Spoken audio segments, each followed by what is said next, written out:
Our story about the infrastructure being built to connect Africa's most successful companies to the global capital they deserve.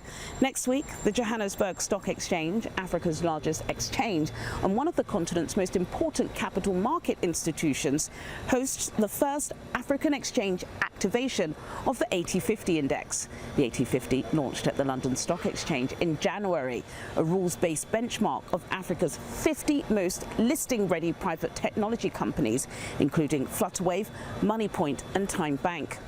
Next week's JSE activation is the next milestone in that journey, bringing the benchmark to an African exchange for the first time. The man behind it is Peter Oduneye, founder and managing partner of Odba, an early-stage venture capital fund and a member of the governing council of Indexter Exchange Group. His argument is simple but profound. Africa does not have a capital shortage, it has a capital translation gap. Peter Oduneye, thank you so much for joining me on Channel's Business Global. Congratulations. The AT50 index is launching in Johannesburg on the stock exchange next week. Eagle-eyed viewers will remember Channel's Business Global was at the LSC in London at the beginning of the year when you initially launched there. Talk to me about the reasons why you chose South Africa and not the NGX in Nigeria. That's doing phenomenally this year, by the way. Well, a huge thank you for that, Juliana. It's always a pleasure to be here. Always a pleasure to speak to you. And was really grateful that you attended and covered the launch at the London Stock Exchange. As you rightfully said, the London Stock Exchange was visibility, right? London is one of the international capital cities of the world, so it made sense to launch the index at the London Stock Exchange. It was a very well turned out event. Well, it's imperative. If it's been built as capital market infrastructure, you can't build this alone. You've got to build it with the investment banking community that the index has been built for. Now, as you rightfully said, London was the launch. South Africa is our first African activation. Now, the Johannesburg Stock Exchange is the largest stock exchange on the African continent, right? By far, about 1.4 trillion US dollars in market cap. So it makes sense for us to launch or start the African activation on the largest exchange that has a lot of experience in capital formation and backing phenomenal innovators. Now, as you rightfully said, we're not just going to be doing South Africa. Of course, we would spread our wings as it's the first African activation. And we will be visiting the EGX in Egypt, the NGX in Lagos, and the NSC in Nairobi as the activations go along. But we thought for the first activation, considering the 11 companies on the index that are South African, that it did make sense to start out on Africa's largest exchange. The AT50 includes names like Flutterwave, Moneypoint, Time Bank. I told you the who's who was there in January. I'm sure we're showing some of those pictures now. Companies that most people would already think, look, they're generating millions of customers. Why do Africa's most successful private tech companies still need a benchmark to attract long-term capital? Well, as you rightfully said, they're the most innovative technology companies on the continent. Built fantastic companies, mega revenues, expansions in a number of jurisdictions. And I think I should correct that it's now Go Time Bank. There's been a change in name for that phenomenal company. So it's now, if you think about it, all that was built with venture capital, fast-growing capital. Now, besides venture capital, there's a lot of institutional capital. And that's the capital, longer term in which that capital is good for the companies to have, much more than venture capital could ever dream of. So it really is improving that corporate governance, the visibility of these companies to ensure institutional capital has access to it. In other jurisdictions of the world, say for example something like SpaceX, NVIDIA, or a number of these fantastic companies, a lot of institutional capital had access to that way before they listed on the market. So what we're attempting to do here with the index is to provide uniformity across the board to ensure that global capital further understands these brilliant companies that are being built and to ensure that a lot more of this capital goes into backing these fantastic companies. Let's talk about IPOs more broadly across the continent. Airtel Africa has delayed its mobile money IPOs, I'm sure you're aware, and African tech IPOs remain extremely rare, despite billions flowing into the sector. Does the AT50 address the actual reasons deals like this keep stalling? Well, no, that would be unfair for me to claim. So the Airtel IPO, for example, has been moved on to 2026. Airtel is one of the most successful companies on the continent, so we're expecting that would happen. IPO stalls for a number of reasons. At the moment, I'm sure it would be the global appetite of things, right? We've got a number of wars going on in the world, currency fluctuation, just uncertainty at a level that's ridiculous. We've not had this in a while, so it would make sense for a company like Airtel to postpone their IPO because the level of interest or the risk appetite in the earlier part of the year could change considerably. So it does make sense, right? The market was not conducive enough for them to list. So that makes sense. The AT50, I'll be very clear. No, it's not that it makes IPOs better. It doesn't pick, it's not an automatic thing. What it does do, it provides that visibility. And that's what's important, right? And that visibility to global capital, speaking the language of capital, and presenting these businesses the way that global capital wants to see it. And once that happens, we expect to see a lot of this capital flowing in. I won't disclose now, but we're doing a lot of work with a number of banks, and there's a bank in particular that's looking to launch a $500 million ETF strictly for African later stage technology companies. And they're going to be using the AT50 index as a guide as to what companies they will be picking. And that's really right there is the opportunity that benchmarks provide. That once we see a number of these benchmarks, like the AT100 that's launching later on in the year and the AE2000, what it really does, it allows the deal makers, the investment bankers, the financial engineers to really unlock capital that otherwise we have been starved of. And we also think, especially with the technology companies, very similar to any of the companies that have listed on the continent before, majority of these technology companies from day one exist in 3-4 countries. So we think that the technology companies, when the system has been fully developed, we think that we're going to begin to see a number of them listing on their local exchanges, as well as a number of dual listings. We've seen OPay has announced that they will be listing at the NASDAQ later on this year.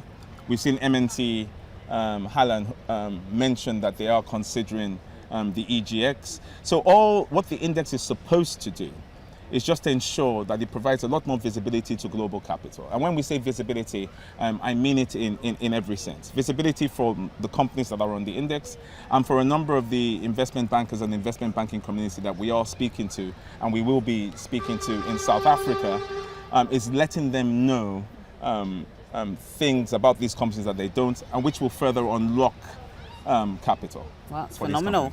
Congratulations. You said Africa doesn't have a capital shortage. It has a capital translation gap. What does that mean? Well, so capital is not the problem, right? There's enough of it. Yes. There's an abundance. There's an abundance of capital. It's unlocking the capital, right? So capital only flows to where it's comfortable. Capital only goes to where it understands, right? Capital does not behave like a charity only when it's being a charity. So it's more to do with putting together those processes to enable capital come in. And those processes are things like, corporate governance, improvements in corporate governance, really explaining valuation, making them understand your revenue, making them understand how our terrain is very different from other terrains. And if you really think about it, what that does do is that it removes uncertainty, which then removes the level of risk, right? People have been investing in Africa forever. It's not a new continent. They've invested forever. What we're saying is we want a lot more of this capital. And what a benchmark and an index does, it allows these companies to be presented in a way to attract a lot more of that capital. So we're about to see, fingers crossed before the year goes on, the Dangote refinery is about to unlock a massive amount of capital. It's arguably going to be one of the largest listings on the continent. But one of the reasons why he will unlock it is because he's been able to tell the story properly. They've been able to present the case to the global investing world. And we don't think that will be any different from any of these phenomenal founders that have built these companies. That if they're able to tell the story, present the opportunity, be it good or bad, right? Because that's the general fear, especially with a private company. Presenting that negative information that otherwise, might have a negative impact on the company. But when we're talking about institutional capital, there's no negative news that institutional capital has not seen before, True. right? Institutional capital is mature. Institutional capital will explain to you how we deal with that negative news and bypass that negative news. Negativity is just a dip within a bigger story and a bigger process. And that's what we're trying to say. It's a maturity of some sort.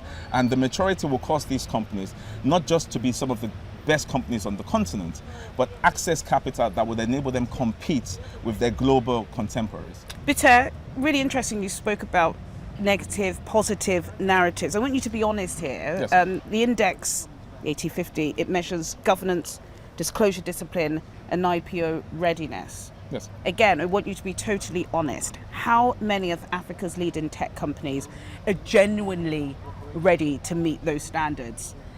Give me a percentage. Well, so like with everything, everybody's at different stages. Give me a right? percentage. If you think about, no, I will. But if you think about it, there are 50 of our best, most skilled technology companies across the continent, right? Egypt, Nigeria, South Africa, Kenya, and a number of other jurisdictions. Some are much bigger than others. Some earn a lot more revenue than others. Some are financial services companies. Some are infrastructure companies. But in the pipeline, we're seeing at least 8 of them look as if they're ready to list out of 50. now. No, Wow. well, I'm ready. That look as if they're going to list this year or in the next year. So if you think about the index in itself, it is measuring different scales of this readiness, right? So there's some that are much further along the line, the really big ones that have raised a lot of capital and they've been around for a while. And there's some that are relatively early. So if the index in itself, right, gives them the ability to keep improving, ensuring that people that have access to capital, they do know people that have access to capital have eyes on them. And if you really think about things generally, there has to be a reason for good behavior, right? What's the reward for good behavior? Why should they disclose? They're private companies. Why should they let the world see what they're building, right? Now, the reason for that is access to capital. That's right. And not venture capital, institutional capital. So we do understand it's difficult and it's going to be uncomfortable for a number.